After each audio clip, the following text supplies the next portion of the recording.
Bismillahirrahmanirrahim. Assalamualaikum warahmatullahi wabarakatuh. Innal hamdalillah nahmaduhu wa nasta'inuhu wa nastaghfiruh wa na'udzu billahi min syururi anfusina min sayyiati a'malina. May yahdihillahu fala mudhillalah wa may yudlil fala hadiyalah. Asyhadu an la ilaha illallah wahdahu la syarikalah wa asyhadu anna Muhammadan abduhu wa rasuluhu la nabiyya ba'dah. Alhamdulillah, segala puji hanya bagi Allah atas segala nikmatnya, atas segala karunia-Nya. Semoga kita bisa senantiasa istiqomah untuk bersyukur kepada Allah Subhanahu wa taala, menjalankan perintahnya dan menjauhi segala apa yang dilarangnya. Semoga amal ibadah kita diterima di sisi Allah Subhanahu wa taala. Amin ya rabbal alamin. Shalawat dan salam kita sampaikan kepada Nabi kita Muhammad sallallahu alaihi wasallam atas bimbingannya, atas petunjuknya, sehingga kita menjadi hamba-hamba yang beriman, yang mempunyai kesempatan, peluang untuk menggapai keridhaan Allah Subhanahu wa taala, mendapatkan rahmat dan kasih sayangnya. Semoga kita menjadi umat yang setia untuk mentauladaninya, mengikuti jejak dan langkahnya, menjadikan beliau sebagai panutan kita dalam segala sisi kehidupannya, akhlaknya, ibadahnya, muamalahnya, akidahnya. Semoga kita mendapat syafaat kelak di hari kiamat. Amin ya rabbal alamin. Alhamdulillah, melanjutkan pembahasan kemarin tentang hadis qudsi, yaitu tentang Allah Subhanahu wa taala berfirman dalam hadis qudsi, ya ibadi inni haramtu dzulma ala nafsi wa ja'altuhu bainakum muharraman fala tadzalamu. Wahai hamba-hambaku, sesungguhnya aku telah mengharamkan kedzaliman atas diriku. Berarti Allah Subhanahu wa taala tidak akan pernah berbuat zalim. Allah Subhanahu wa taala Maha Adil.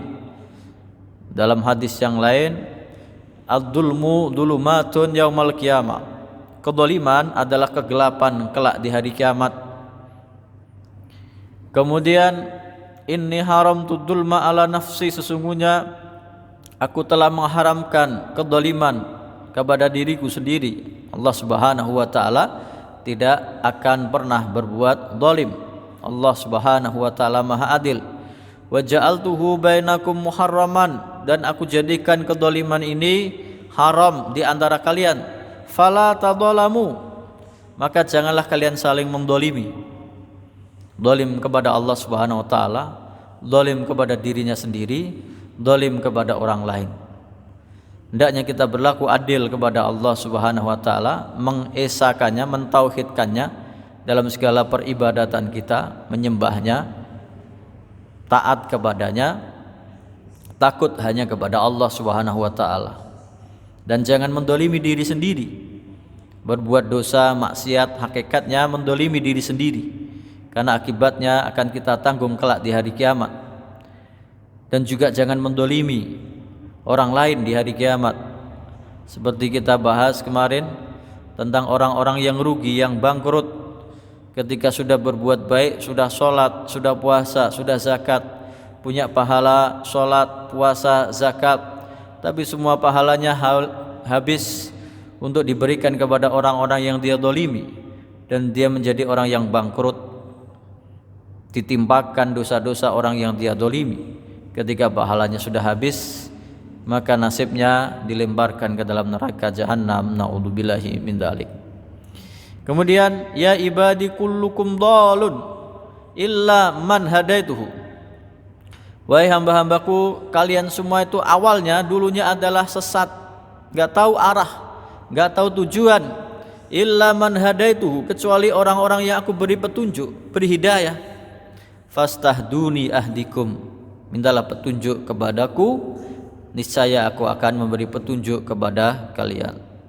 Kali ini kita akan membahas tentang bagaimana petunjuk Allah Subhanahu wa taala ini, bagaimana Allah Subhanahu wa taala mengumpamakan petunjuknya, hidayahnya, keimanan yang dimiliki oleh orang yang beriman seperti apa. Kalau zalim itu kegelapan di hari kiamat kelak, Ya, petunjuk berarti cahaya. Orang yang mendapat petunjuk mendapat cahaya dari Allah Subhanahu wa taala. Maka dalam surat An-Nur ayat 35 Allah Subhanahu wa taala berfirman, A'udzu billahi minasyaitonir rajim. Bismillahirrahmanirrahim. Allahu nurus samawati wal ard. Mathalu nurihi kamishkatin fiha misbah. Al-misbahu fi zujajah. Az-zujajatu ka'annaha kaukabun durriyun yuqadu min syajaratin mubarakatin zaitunatin la syarqiyatin wala gharbiyah yakadu zaituha yudhi'u walau lam tamsashu nar nurun ala nur yahdillahu linurihi may yasha wa yadribullahu al-amthala lin-nasi wallahu bikulli syai'in alim. Allah Subhanahu wa taala nurus samawati wal ard. Dialah yang memberi cahaya kepada seluruh apa-apa yang ada di langit dan di bumi. Masalu nurihi kamishkatin. Perumpamaan cahaya Allah, petunjuk dari Allah, keimanan yang dimiliki oleh orang yang beriman adalah kamishkatin, seperti lubang yang tidak tembus. Seperti zaman kita sekarang, tempat lampu itu di suatu lubang yang dalamnya tidak tembus. Kemudian dia memancarkan cahayanya keluar sehingga bisa fokus. Kamishkatin fiha misbah. Di lubang yang tidak tembus itu, di dalamnya ada misbah, lampu. Al-misbahu fi zujajah. Lampu itu di dalam kaca. Az-zujajatu ka'annaha kaukabun durriyun. Kacanya sendiri berkilauan seperti bintang-bintang yang berkilau. Yuqadu min syajaratin. Lampunya dinyalakan dengan minyak. Zaman dahulu enggak ada lampu gas, enggak ada lampu listrik. Maka Allah Subhanahu wa taala memberikan perumpamaan yang bisa dicerna oleh akal manusia di saat itu sampai saat sekarang. Lampunya dinyalakan dengan minyak.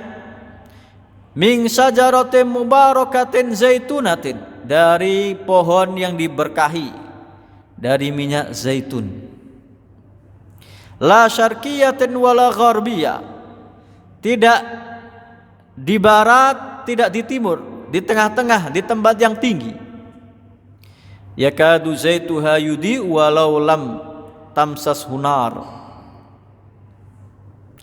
Minyaknya sendiri saking berkualitasnya dihasilkan dari pohon yang diberkahi, yang diterangi oleh matahari dari sinarnya sepanjang hari, itu sudah berkilauan. Minyaknya sendiri yakadu zaituha, seakan-akan minyaknya itu bercahaya, yudiu walau lam tamsas hunar, walaupun belum dinyalakan. Sampai sekarang berdasarkan ayat ini ada yang meneliti tentang minyak zaitun, produksi minyak zaitun, bagaimana prosesnya, bagaimana pertumbuhan pohonnya, kualitas buahnya, dan sampai pemprosesan menjadi minyak. Maka minyak zaitun yang paling premium, paling kualitas, yang paling kualitas tinggi itu minyaknya itu hampir seperti bercahaya, berkilau, bening. Jadi tergantung kualitasnya masing-masing. Minyak zaitun itu ada yang khusus untuk masak, ada yang bisa untuk dikonsumsi langsung. Maka di antara kesehatan itu mengkonsumsi minyak zaitun setiap hari. Minyaknya saja yang paling berkualitas, dan ini dibuktikan di zaman sekarang, paling mahal itu minyaknya saja sudah berkilauan, kayak bercahaya. Yakadu zaituha yudi walau lam tamsas hunar, seakan-akan minyaknya itu sudah bercahaya sebelum disentuh oleh api, sebelum dinyalakan. Nurun ala nur, cahaya di atas cahaya. yahdillahu linurihi mayyasha. Allah Subhanahu wa taala memberikan petunjuk kepada cahayanya kepada siapa saja yang Dia kehendaki. Wa yadribullahul amsala linnas, dan Allah Subhanahu wa taala memberikan perumpamaan bagi manusia untuk memahamkan sesuatu yang abstrak diumpamakan menjadi sesuatu yang nyata supaya orang-orang faham. Wallahu bikulli syai'in alim, dan Allah Subhanahu wa taala Maha mengetahui atas segala sesuatu. Allahu nurus samawati wal ard. Allah yang memberi cahaya di langit dan di bumi. Allah yang menciptakan cahaya yang ada di langit dan di bumi. Bahkan cahaya ini menjadi nama dari salah satu nama Al-Quran, disebut sebagai cahaya. Dalam surat At-Taghabun, Allah Subhanahu wa taala berfirman di ayat yang ke-7 atau 8, Allah Subhanahu wa taala mengumpamakan ayat ke-8, fa'aminu billahi wa rasulihi wan nuril ladzi anzalna. Maka berimanlah kepada Allah dan Rasulnya dan cahaya yang telah kami turunkan, yaitu Al-Quran. Wan nuril ladzi anzalna wallahu bima ta'maluna khabir, dan Allah Subhanahu wa taala Maha mengetahui atas apa-apa yang kalian lakukan. Cahaya ini, hidayah ini, petunjuk Allah Subhanahu wa taala, Al-Quran ini tujuannya memberi petunjuk manusia untuk mengeluarkan manusia dari kegelapan menuju cahaya yang terang benderang, sehingga dia bisa menjalani kehidupan ini sesuai dengan aturan Allah Subhanahu wa taala. Maka dalam surat Ibrahim Allah Subhanahu wa taala berfirman tentang Al-Quran ini, Alif Lam Ra, kitabun anzalnahu ilaika. Ini Al-Quran adalah kitab yang kami turunkan kepadamu, litukhrijan nasa minad dhulumati ilan nur, untuk mengeluarkan manusia dari kegelapan menuju cahaya. Bi'idni rabbihim ila siratil azizil hamid, dengan izin Tuhan mereka, dengan izin Allah menuju jalan yang Allah yang maha perkasa, maha terpuji. Yang maha perkasa dan maha terpuji ini siapa? Allahilladzi lahu ma fis samawati wa ma fil ard. Allah yang Dia memiliki semua apa yang ada di langit dan di bumi. Wa wailul lil kafirina min adzabin syadid, dan celakalah bagi orang-orang yang kafir mendapat adab yang sangat pedih. Ini cahaya. Maka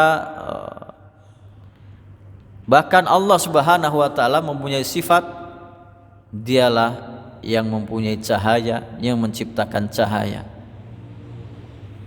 Maka Nabi Muhammad SAW dalam hadis bersabda ketika berdoa, Allahumma lakal hamdu laka nurus samawati wal ard wa man fihinna.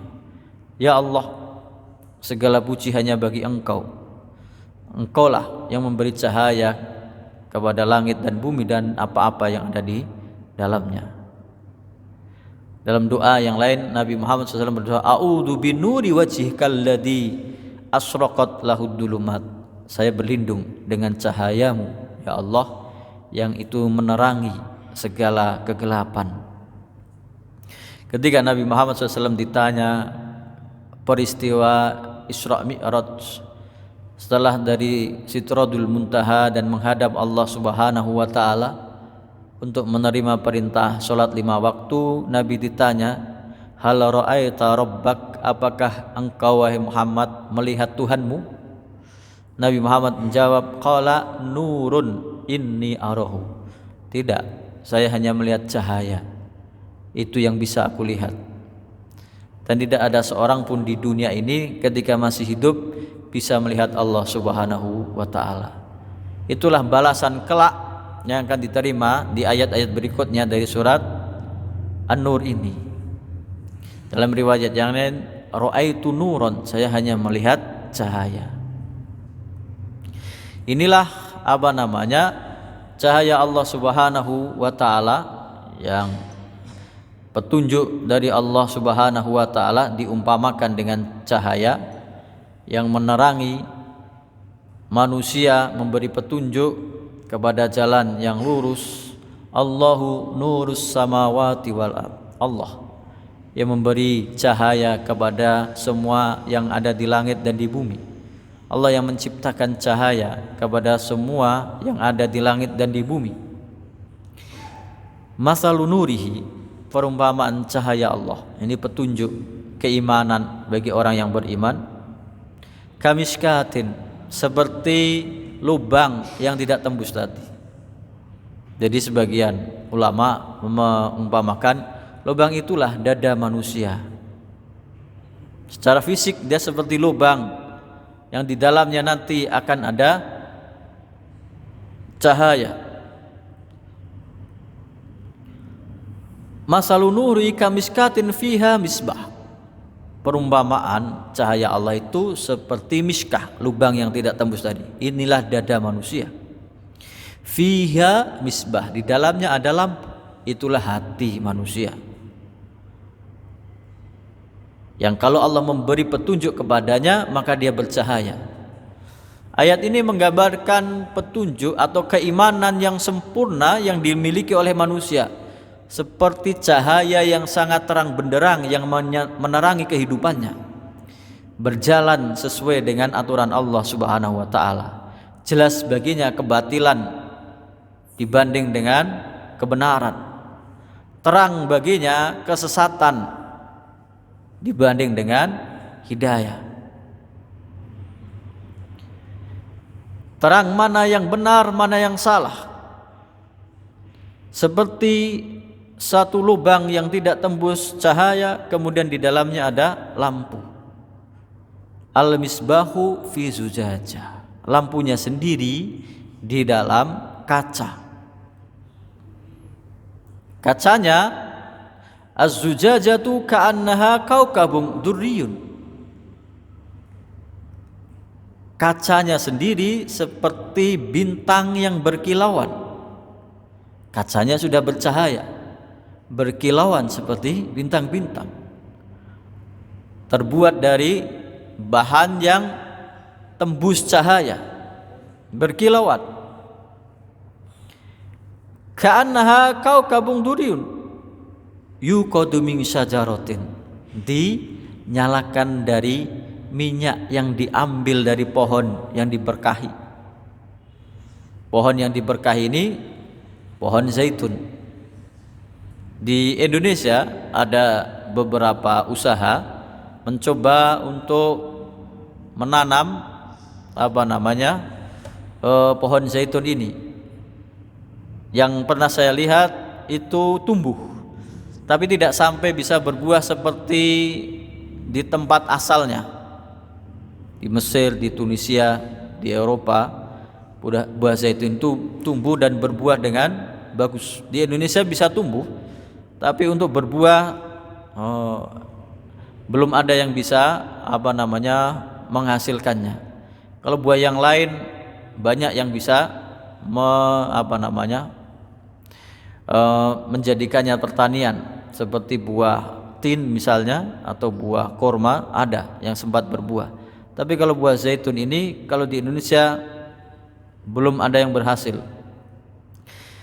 Insajaratin mubarakatin, pohon yang diberkahi. Zaitunatin, pohon zaitun, la syarqiyatin wala gharbiyah, tidak di barat, tidak di timur, di tengah-tengah, di tempat yang tinggi. Artinya bahkan Al-Quran pun memberikan di antara ayat-ayatnya memberikan metode tentang pertanian yang berhasil, yang bagus.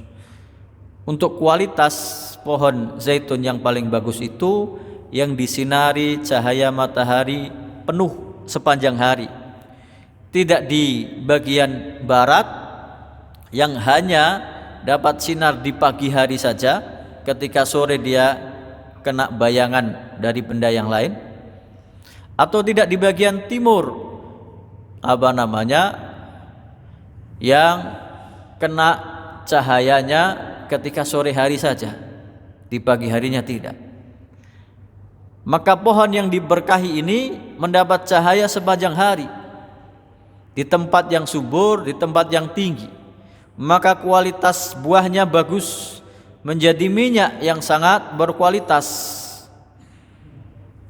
Yakadu zaituha yudi'u walau lam tamsas hunar, seakan-akan minyaknya ini sudah bercahaya. Dan ini dibuktikan di ilmuwan modern ini membandingkan kualitas buah-buah zaitun ini ketika sudah dibikin menjadi minyak zaitun. Kualitas yang paling baik, yang paling premium itu dia bagus dikonsumsi oleh manusia dan bisa digunakan untuk memasak dan makanan, dan dia warnanya keemasan bercahaya sebagaimana gambaran dalam Al-Qur'an ini. Yakadu zaituha yudi'u walau lam tamsas hunar, seakan-akan minyaknya saja sudah bercahaya sebelum dinyalakan api, apalagi kalau dinyalakan dengan api. Cahaya yang sangat terang benderang, itulah orang-orang yang beriman. Cahaya itu yang menghidupkan hati manusia yang mati, yang tadinya tidak mengenal hidayah petunjuk dari Allah Subhanahu wa taala. Bagaimana dalam surat Al-An'am ayat 122, awa mengkana maitan fa ahyainahu, maka seperti bangkai orang yang mati kemudian kami hidupkan dia. Wa ja'alna lahu nuron, kami jadikan baginya cahaya. Yamshi bihi fin nasi, yang dengan cahaya itu ia berjalan di antara manusia. Apakah sama keadaan orang yang dihidupkan dengan cahaya ini, dengan petunjuk ini, berjalan di muka bumi, beramal, berbuat baik sesuai dengan petunjuk Allah Subhanahu wa taala? Kama masaluhu fid dhulumat, apakah sama orang ini seperti orang yang sedang dalam kegelapan? Laisa bi kharijim minha, dia tidak bisa keluar darinya. Jelas sangat berbeda, tidak akan pernah sama orang yang diberi petunjuk oleh Allah Subhanahu wa taala dengan cahayanya, orang yang beriman. Ayat ini menunjukkan kesempurnaan iman seseorang yang menjadikan dirinya bercahaya. Di dunia, cahaya ini dibuktikan dengan kearifannya, dengan hikmah, dengan kebijaksanaannya. Dia bisa membedakan mana yang hak, mana yang batil,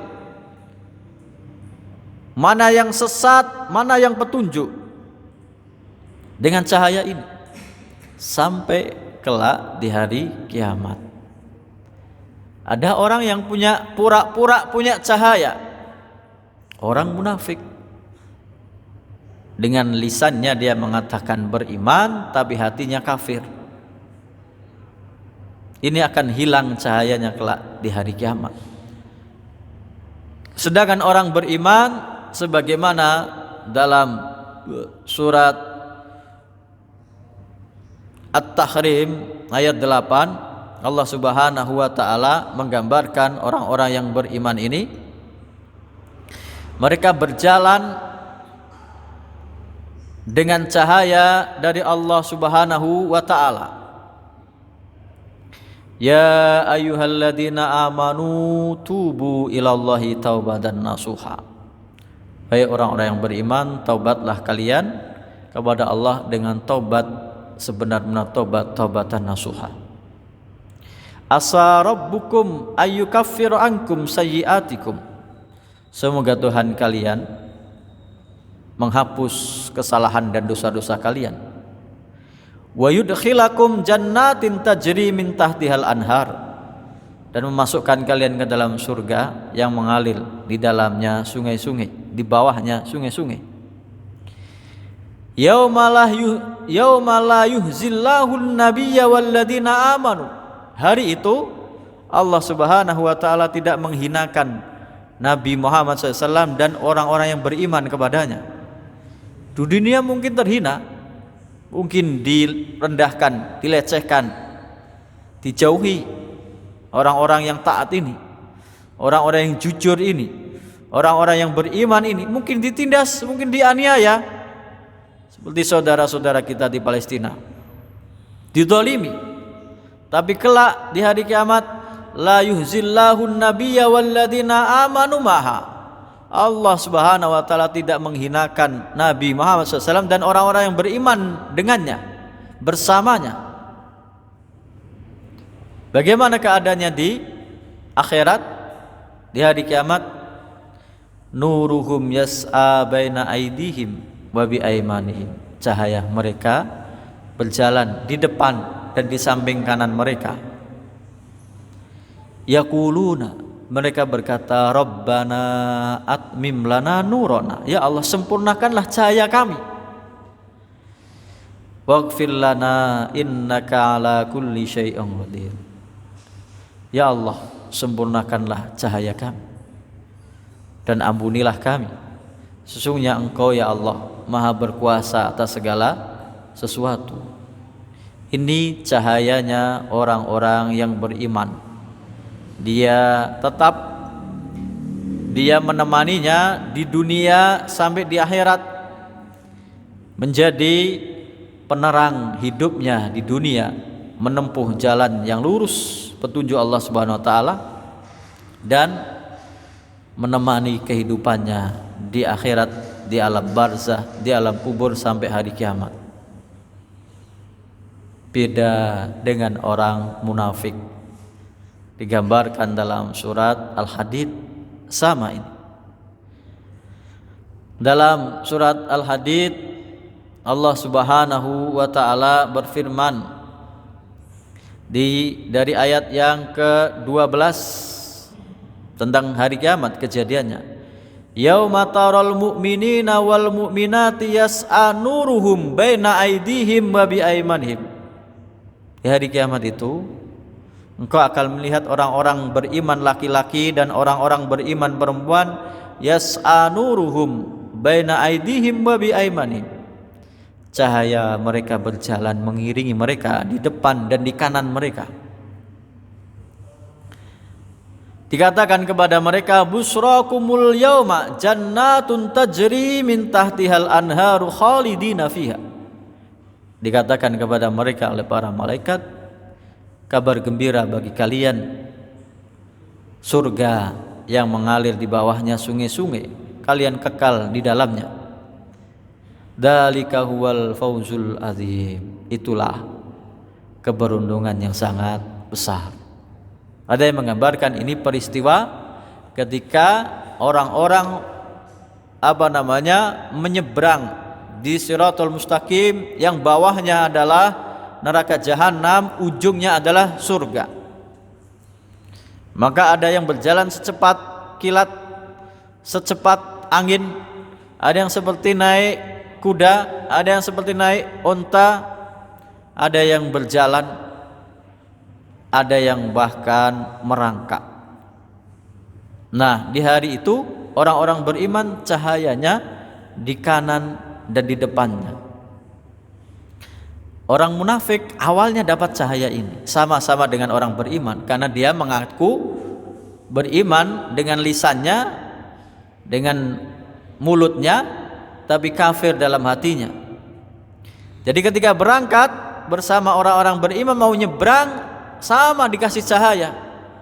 Semua dapat cahaya karena dia di dunia mengatakan beriman, walaupun hatinya mengingkari.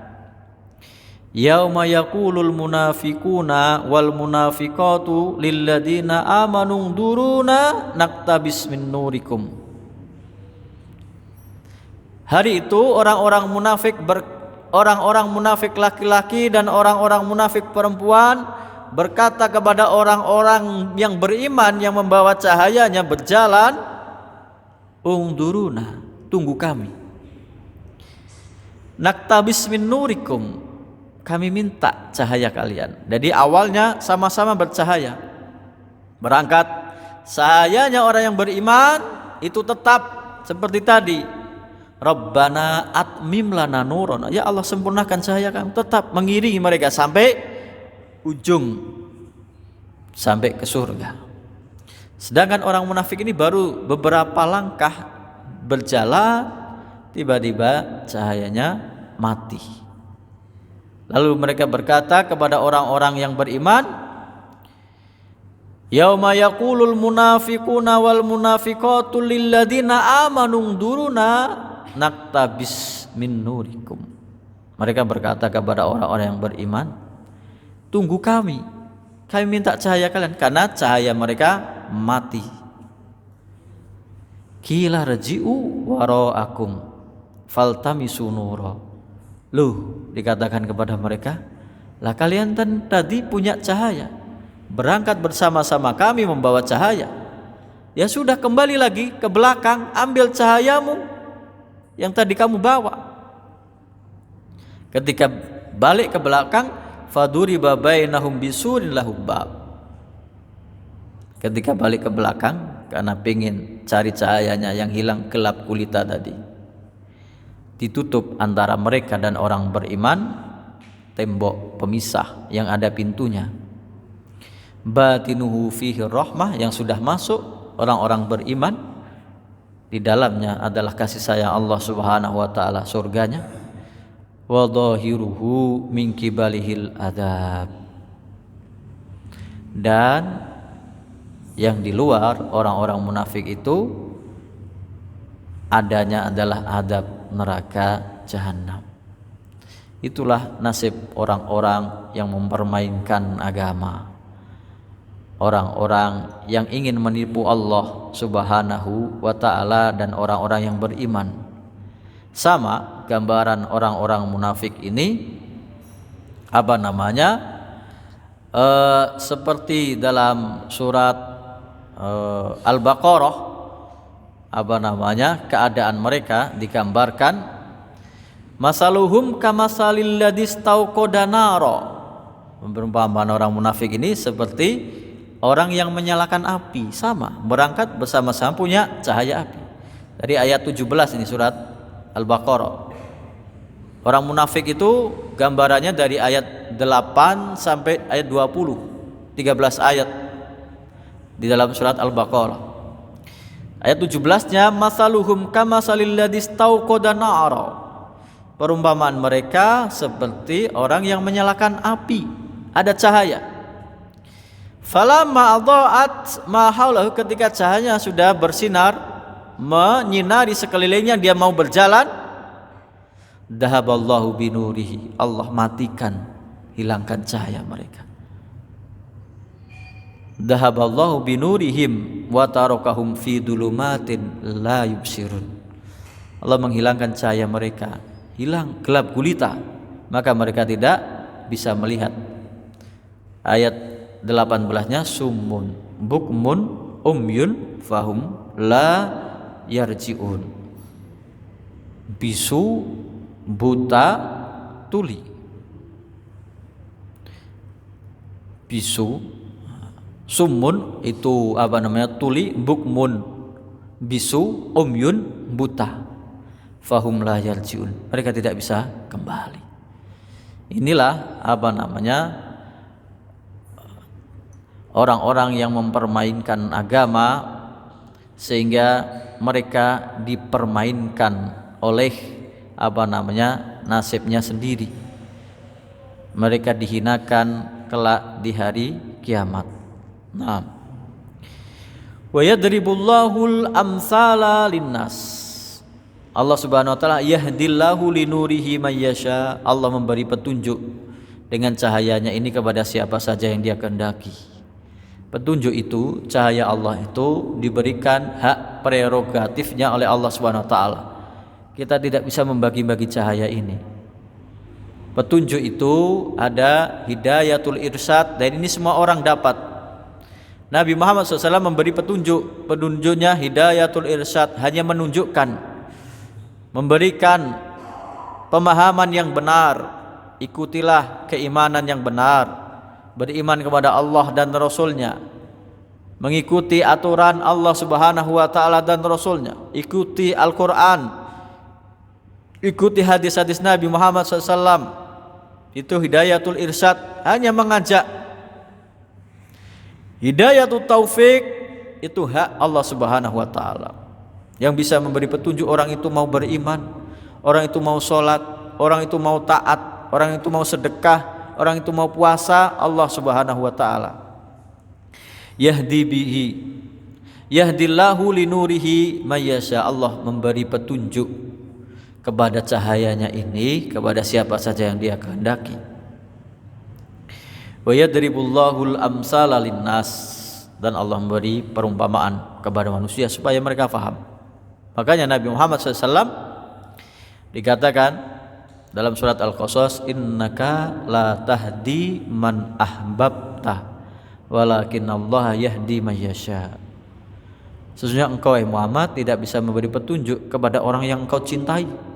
Siapa? Pamannya sendiri. Pamannya sendiri tidak beriman. Dari kecil mengasuhnya, membimbingnya, melindunginya, sampai beliau sudah menjadi nabi dan rasul, sampai akhir hayatnya tidak beriman. Nabi Ibrahim alaihissalam mendakwai ayahandanya sendiri, tidak juga beriman. Nabi Nuh alaihissalam, istri dan anaknya tidak beriman. Nabi Lut alaihissalam, istrinya tidak beriman. Innaka la tahdi man ahbabta walakinallaha yahdi man yasha. Engkau wahai Muhammad tidak bisa memberi petunjuk kepada siapa saja yang engkau cintai, tapi Allah yang memberi petunjuk kepada siapa saja yang Dia kehendaki. Justru yang memerangi Nabi, Abu Sufyan, perang Uhud dia memimpin pasukan orang kafir, perang Ahzab dia memimpin pasukan orang kafir. Ketika perang Fathu Mekah dia beriman, jadi muslim yang baik. Maka hidayah itu hanya di tangan Allah Subhanahu wa taala. Wallahu bikulli syai'in alim. Dan Allah Subhanahu wa taala Maha mengetahui atas segala sesuatu. Di mana cahaya-cahaya petunjuk Allah ini bisa kita dapatkan? Siapa yang bisa mendapatkannya? Petunjuk ini diusahakan, diraih, dicari. Di mana kita mencarinya? Ayat berikutnya 36 surat An-Nur. Fi buyutin adinallahu an turfa'a wa yudhkara fiha ismuhu yusabbihu lahu fiha bil ghuduwi wal asal. Di mana cahaya ini? Di mana petunjuk ini? Fi buyutin, di rumah-rumah Allah. Apa itu rumah Allah? Masjid. Fi buyutin adinallahu an turfa'a wa yudhkara fiha ismuhu. Di rumah-rumah Allah yang di situ Allah izinkan untuk ditinggikan dan disebut-sebut di dalamnya nama Allah. Yusabbihu lahu fiha bil ghuduwi wal asal. Orang-orang bertasbih di dalamnya di pagi dan sore hari. Carilah petunjuk ini di masjid-masjid, di rumah-rumah Allah yang mengajarkan kebaikan. Apa isi dari hidayah itu? Isinya adalah ketaatan. Sholat 5 waktu, membaca Al-Quran, belajar agama, berzikir mengingat Allah Subhanahu wa ta'ala, menjalankan ketaatan kepada Allah Subhanahu wa ta'ala. Maka termasuk amal yang paling utama adalah membangun masjid. Barang siapa yang bangun masjid, Allah bangunkan baginya rumah di surga. Dalam teks yang lain, istana di surganya Allah Subhanahu wa ta'ala. Bahkan kita diperintahkan untuk menghormati masjid. Ya bani Adam khudu zinatakum inda kulli masjidin. Wahai anak Adam, ambillah, pakailah pakaian-pakaianmu yang indah ketika masuk masjid, menghormati masjid dengan persiapan untuk ibadah yang sempurna. Fi buyutin adinallahu an turfa', ditinggikan, disebut nama-nama Allah Subhanahu wa taala, bertasbih di sana di pagi dan sore hari. Maka Nabi Muhammad SAW diperintahkan jangan engkau usir orang-orang,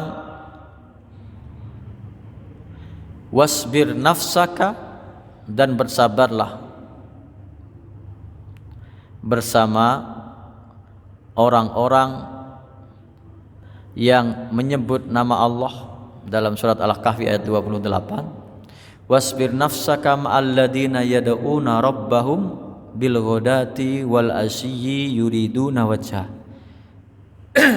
Bersabarlah engkau wahai Muhammad bersama orang-orang yang berdoa kepada Tuhan mereka Allah Subhanahu wa taala di pagi dan sore hari, hanya mengharapkan keridhaan Allah Subhanahu wa taala. Wala ta'du ainaka anhum turidu zinatal hayatid dunya. Jangan engkau palingkan pandanganmu dari mereka, orang-orang yang taat ini, kepada orang-orang yang kaya, yang lalai, hanya gara-gara engkau menginginkan perhiasan kehidupan dunia. Wala tuti man aghfalna qalbahu an dzikrina. Jangan engkau ikuti orang-orang yang kami lalaikan hatinya dari mengingat kami, mengingat Allah. Wattaba hawahu wa kana amruhu furta.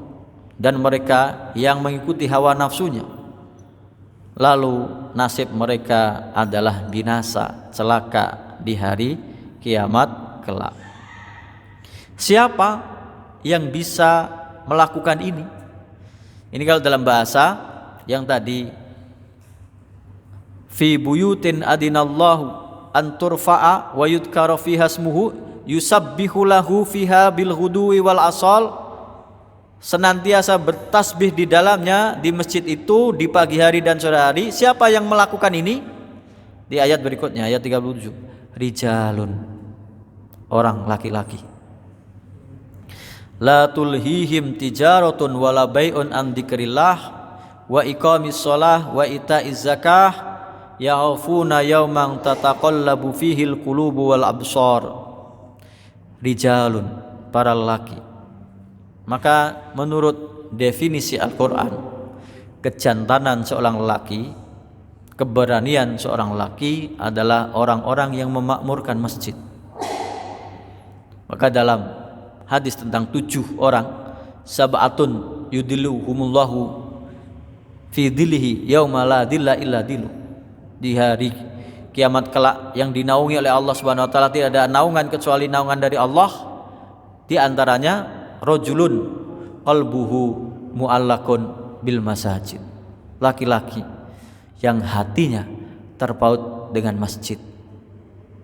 Kejantanan seseorang bukan dilihat, ini menurut Al-Quran, bukan dilihat dari banyaknya harta, bukan dilihat dari tingginya pangkat, kedudukan, jabatan, kekuasaan, bukan seberapa jauh dia bisa lari, bisa naik gunung, bisa bersepeda keliling negeri, bisa menunjukkan kekuatannya. Tapi kejantanan seseorang dalam Al-Quran adalah orang yang tidak dilalaikan dari mengingat Allah oleh tijarah wala bai'un an dzikrillah, dari perdagangan dan jual beli, tidak melalaikannya dari mengingat Allah Subhanahu wa taala. Wa iqamis shalah wa ita'iz zakah, dari mendirikan salat dan menunaikan zakat. Lalu tidak bangga dengan ketaatannya, tidak bangga dengan salatnya, tidak bangga dengan zakatnya, tidak bangga dengan puasanya. Yakhafuna yauman tataqallabu fihil qulubu wal absar. Dia takut. Kenapa melakukan itu semua? Dia takut di hari kiamat kelak, yang di hari itu hati dan pandangan manusia dibolak-balikkan oleh Allah Subhanahu wa taala. Rijalun la tulhihim tijaratun wala bai'un an dzikrillah. Orang laki-laki yang tidak dilalaikan oleh perdagangan dan jual beli dari mengingat Allah Subhanahu wa taala. Berarti yang mendapat cahaya adalah orang-orang yang mau memakmurkan masjid. Walaupun di sini yang disebut adalah laki-laki, tapi Nabi Muhammad SAW tidak boleh seseorang melarang kalau perempuan ingin ke masjid. Kalau aman dari fitnah, kalau bisa mengambil manfaat dari apa yang dia dapatkan dari masjid. Maka orang-orang yang seperti inilah yang mendapat petunjuk dari Allah Subhanahu wa taala. Kalau dalam surat Al-Munafikun dari ayat 9, ya ayyuhalladzina amanu la tulhikum amwalukum wala auladukum an dzikrillah wa may yaf'al dzalika faulaika humul khasirun. Wahai orang-orang yang beriman, janganlah hartamu dan anak-anakmu melalaikanmu dari mengingat Allah. Barang siapa yang melakukan itu, maka merekalah orang-orang yang rugi. Sedemikian banyaknya pekerjaan, sesibuk apapun engkau bekerja, menuntut ilmu, berusaha mencari nafkah, jangan sampai lalai dari mengingat Allah Subhanahu wa taala. Kewajibanmu kepada Sang Pencipta menegakkan sholat, kewajibanmu menunaikan zakat, dan justru tidak bangga dengan apa yang dia tunaikan ini. Semakin takut dirinya kepada Allah Subhanahu wa taala. Dalam surat Al-Hajj ayat 35, semakin dia memberi, alladzina orang-orang itu orang-orang yang memberi ini tambah takut kepada Allah Subhanahu wa taala ketika dia sudah beramal, tidak malah bangga, tidak tinggi hati dan tidak merasa suci, tidak merasa paling benar sendiri. Semoga Allah Subhanahu wa taala membimbing kita untuk menjadi hamba-hamba yang taat, yang mendapat cahaya petunjuk darinya, yang mengikuti petunjuknya dengan ikhlas, mengikuti apa yang telah diajarkan oleh Nabi kita Muhammad SAW. Semoga amal ibadah kita diterima di sisi Allah Subhanahu wa taala. Mungkin ini yang bisa kita bahas. Kita tutup dengan doa kafatul majelis. Subhanakallahumma wa bihamdika asyhadu an la ilaha illa anta astaghfiruka wa atubu ilaik. Assalamualaikum warahmatullahi wabarakatuh.